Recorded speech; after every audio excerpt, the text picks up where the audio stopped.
اس لیے انہوں نے جو اسمبلیاں توڑیں، باوجود اس کے کہ بہت زیادہ مخالفت کی جا رہی تھی کہ اسمبلیاں ہم نے نہیں توڑنی چاہیے، پنجاب اسمبلی بھی، خیبر پختونخوا، لیکن اس کے باوجود خان صاحب کے پاس کوئی ایسی انفارمیشن تھی کیا تھا، انہوں نے کہا کہ نہیں اس کو تو توڑنا ہی توڑنا ہے، وہ توڑ دیں۔ اب وہ پھنس گئے ہیں، حکومت اس وقت پھنسی ہوئی ہے، عمران خان صاحب یا پاکستان تحریک انصاف پھنسی ہوئی نہیں ہے، وہ تو اپوزیشن میں بیٹھے ہیں، انجوائے کر رہے ہیں۔ مسئلہ گورنمنٹ کا ہے، اور گورنمنٹ ہر روز ان کا جو گراف ہے مقبولیت کا وہ گر رہا ہے، ووٹ بینک ان کا گر رہا ہے، اور ساتھ ہی ساتھ جو اصل پرابلم ہے وہ یہ کہ جب اسمبلیاں ٹوٹ گئیں تو الیکشن کروانے تھے پنجاب کو اور خیبر پختونخوا کا، سپریم کورٹ کا آرڈر آ چکا ہے 14 مئی کا، اس کو نہیں بھولنا چاہیے، اس کو ذہن میں رکھنا چاہیے کہ 14 مئی کا جو آرڈر ہے وہ بہت امپورٹنٹ ہے، اور اس 14 مئی کے آرڈر نے اسٹیبلشمنٹ کو بھی اور اس حکومت کو بھی، حکمراں اتحاد کو بھی، انہوں نے یہ ٹیبل پہ بٹھایا ہے، کیونکہ سپریم کورٹ جو ہے جو ایک فیصلہ صادر کر چکی ہے اور اب اس پہ امپلیمنٹ کروانا ہے، وہ ہر صورت میں اس نے امپلیمنٹ کروانا ہے،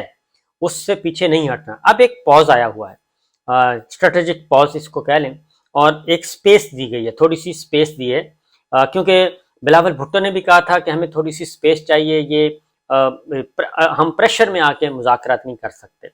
مولانا نے بھی کہا کہ بھئی یہ ہتھوڑا ہٹائیں تو کوئی بات بنے گی، تو مولانا نے بھی کل ویلکم کیا، تو سپریم کورٹ نے کل یہ کیا، جو ایک دن والے مذاکرات کی کہانی تھی اس سے اپنے آپ کو نکال لیا، اور غیر معینہ مدت کے لیے کیس ملتوی کر دیا، اور انہوں نے کہا جی ہم کورٹ آرڈر پاس کریں گے، اور آرڈر جو ہے وہ کل بھی نہیں آیا اور آج بھی نہیں آیا، اور اس کا بنیادی مقصد یہ ہے کہ اب چونکہ اسی وقت کل کی جو پریشر تھا کورٹ روم کے اندر کچھ چیزیں کنوے ہوئیں، اس کے نتیجے میں مذاکرات شروع ہو گئے،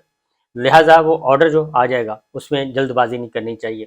دوسرا جو 14 مئی امپلیمنٹیشن 21 ارب روپیہ، وہ بھی ریکارڈ سپریم کورٹ اس دوران کلیکٹ کر رہی ہے، وہ بھی منگوا رہی ہے، اور وہ بھی دستاویزی ثبوت اکٹھے کیے جا رہے ہیں، وہ دستاویزی ثبوت اکٹھے کیے جا رہے ہیں، اور پھر آج جمعہ تھا اور کل جوڈیشل ورک نہیں ہے، اور پھر سنڈے ہے، پھر منڈے کو بھی چھٹی ہے، یوم مئی کی چھٹی ہے، لہٰذا اب بازار کھلے گا منگل کو، اسی لیے آج جو مذاکرات ہوئے وہ 3.5 گھنٹے جاری رہے، اور اس میں کسی بھی فریق نے باہر نکل کے یہ نہیں کہا کہ کوئی ڈیڈ لاک ہے، بلکہ انہوں نے کہا کہ آگے بات بڑھ رہی ہے اور ہم بات چیت کے لیے ہی یہاں پہ بیٹھے ہیں۔ اس میں جو انیشیل چیزیں آئی ہیں وہ یہ ہے کہ پاکستان تحریک انصاف کی طرف سے کہ ہم عمران خان صاحب، پہلی بات تو یہ کہ آپ یہ کہہ سکتے ہیں کہ ان مذاکرات میں عمران خان صاحب شریک تھے،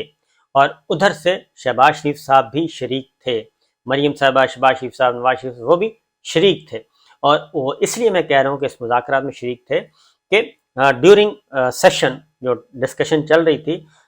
اس میں عمران خان صاحب سے بھی ٹیلی فون پہ رابطہ کیا گیا ان کی ٹیم نے، اور سامنے والی ٹیم نے، حکومتی ٹیم نے بھی رابطہ کیا مریم صاحبہ سے، شہباز شریف صاحب سے، نواز شریف صاحب سے، ادھر سے بھی پیچھے سے بھی ان کے بھی سپلائی لائن جو ہے وہ بحال تھی، اور ادھر سے بھی سپلائی لائن بحال تھی، تو دونوں شریک تھے انڈائریکٹ، یہ بات آپ کر لیں، سمجھ رکھیں کہ یہ اتنے، کیونکہ کچھ چیزیں آ رہی ہیں، اور اب جو سامنے آیا ہے وہ ہے کہ جولائی میں انہوں نے کہا جی جولائی میں الیکشن کروائیں، پاکستان تحریک انصاف نے کہا اب جولائی میں الیکشن، یہ کہہ رہے ہیں پاکستان تحریک انصاف جولائی میں الیکشن، کیونکہ اب پاسبل نہیں ہے جولائی میں الیکشن، پاکستان تحریک انصاف کو پتہ ہے، اس لیے وہ جولائی کا کہہ رہے ہیں۔ اس کی ریزن ہے کہ اگر مئی میں اگر فوری طور پہ اسمبلیاں توڑتے ہیں، کیونکہ اس سے پہلے کچھ لیجسلیشن کرنی ہے،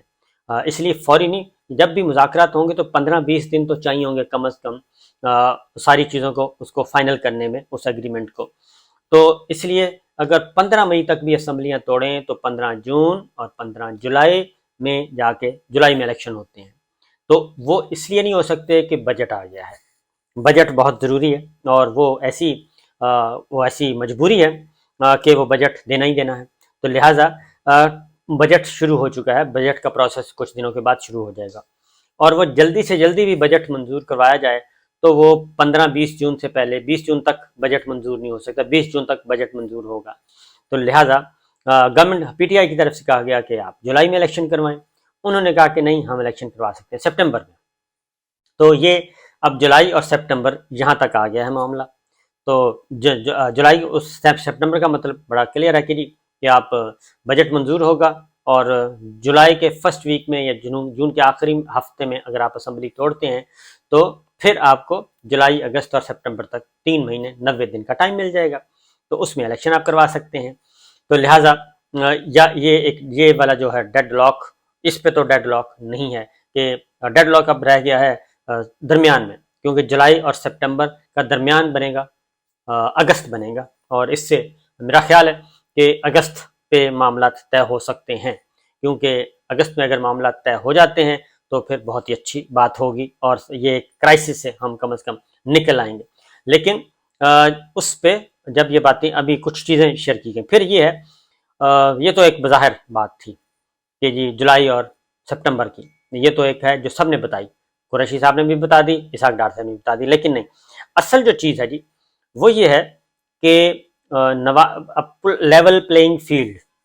نواز شریف صاحب کی ڈسکوالیفیکیشن ختم کرنی ہے، اور نواز شریف صاحب کی سزاؤں کا مسئلہ ہے، اور ان کی ڈسکوالیفیکیشن ختم کیسے ہوگی؟ وہ سپریم کورٹ آف پاکستان نے ایک ججمنٹ دی ہوئی ہے، تو عدلیہ تو کم از کم کسی بھی این آر او میں اور اس طرح کے پولیٹیکل ڈائلاگ میں شریک نہیں ہوگی۔ اب ان کا یہ ہے کہ نواز شریف صاحب کی واپسی کے لیے فارمولا کیا ہوگا، جہاں پہ آ کے بات بگڑے گی، اور اس میں بات کیونکہ اس سے پہلے پھر یہ ہے کہ آپ نے الیکشن لے کے جانا ہے، پنجاب کا آگے لے کے جانا ہے، خیبر پختونخوا کا بھی لے کے جانا ہے، پھر کیا ان کو واپس اسمبلیاں بحال ہوں گی؟ کیونکہ اگر یہ جاتے ہیں، اگر جولائی تک بھی جاتے ہیں اور جون تک بھی اس کو لے کے جاتے ہیں، تو پھر بھی 2 مہینے کی گورنمنٹ ہے جی پنجاب کی، کیئر ٹیکر سیٹ اپ 2 مہینے کا ہوگا، مزید اس کو ایکسٹینڈ کرنا پڑے گا، 14 مئی کا الیکشن جو ہے وہ کہاں جائے گا؟ تو اس کے لیے آئینی ترمیم کرنی پڑے گی، آئینی ترمیم جب ہوگی تو اس کے لیے پاکستان تحریک انصاف کی واپسی ضرور ہوگی، اور پھر وہ آئینی ترمیم صرف اس لیے نہیں ہوگی کہ وہ صرف یہ کرنا ہے آپ نے بجٹ، یہ آپ نے تاریخ کا مسئلہ پنجاب کے الیکشن اور یہ جو ڈیلے ہو رہا ہے اس کو کور کرنا، نہیں، اس میں پھر آپ کو جو 62-63 ہے اس میں امینڈمنٹ کرنی پڑے گی، ڈسکوالیفیکیشن کا معاملہ ایشو اٹھایا جائے گا، پھر نواز شریف صاحب کا مسئلہ آئے گا،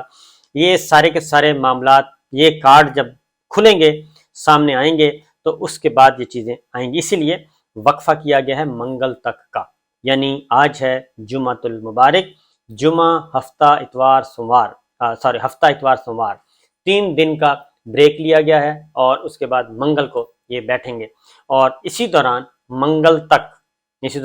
منگل تک سپریم کورٹ کے پاس بھی سارا ریکارڈ آ چکا ہوگا، 14 مئی کے حوالے سے حکومت نے امپلیمنٹ نہیں کیا۔ اگر یہ مذاکرات کامیاب نہیں ہوتے تو پھر پنجاب کا الیکشن ہر صورت میں ہوگا، وہ کہ اسٹیبلشمنٹ بھی کہہ چکی ہے کہ ہم نے یہ الیکشن نہیں، ہم تیار الیکشن نہیں ہونے دیں گے، اور جو اطلاعات آ رہی ہیں، اور اس دوران چونکہ کہا جا رہا ہے کہ یہ الیکشن اسٹیبلشمنٹ کی بات نہیں مانی گئی، تو ہی وہ آڈیوز لیک ہوئیں جج صاحبان کی فیملی کی، اور وہ غصہ ظاہر کیا گیا ہے کہ یہ ہے معاملہ، کیونکہ انہی کے پاس صلاحیت ہے، اور تو کسی کے پاس صلاحیت ہے نہیں ریکارڈنگ کی۔ تو یہ چیزیں چل رہی ہیں جی، اب دیکھنا یہ ہے کہ یہ سارے معاملات اب کس طریقے سے ہوتے ہیں، اور منگل تک دیکھتے ہیں کہ کیا ہوتا ہے۔ منگل تک کا کافی ٹائم کروشل ہے، اور پھونک کر قدم رکھ رہے ہیں، لیکن باہر جو کچھ لوگ بیٹھے ہیں ان پہ بھی آپ ذہن میں رکھیے گا کہ سپوائلرز باہر موجود ہیں، جو کسی وقت بھی وہ تیل چھڑک سکتے ہیں، فیول اس پہ چھڑک سکتے ہیں، آگ بھڑکا سکتے ہیں، اور وہ آگ بھڑکانے کی آج بھی کوشش کی گئی جب کارکنان کو گرفتار کیا گیا، اور اس پہ کافی عمران خان صاحب نے بھی ریئیکٹ کیا کہ یہ کیا ہو رہا ہے، ایک طرف مذاکرات اور دوسرا گرفتاریاں، اور وہ بھی پرامن لوگوں کو۔ میرا خیال ہے کہ اس پہ اب گورنمنٹ کو چاہیے، کیونکہ گورنمنٹ کا نام ہی آئے گا، گرفتار شاہ کوئی بھی کرے، کسی کے حکم میں بھی کرے، اب گورنمنٹ ہی اس میں سامنے آئے گی، تو کارکنوں کو پھر علی امین گنڈا پور کو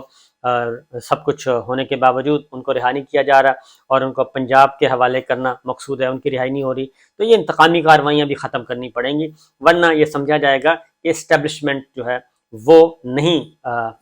محسوس کر رہی اپنے آپ کو ایزی، کیونکہ حکمراں اتحاد جو اس وقت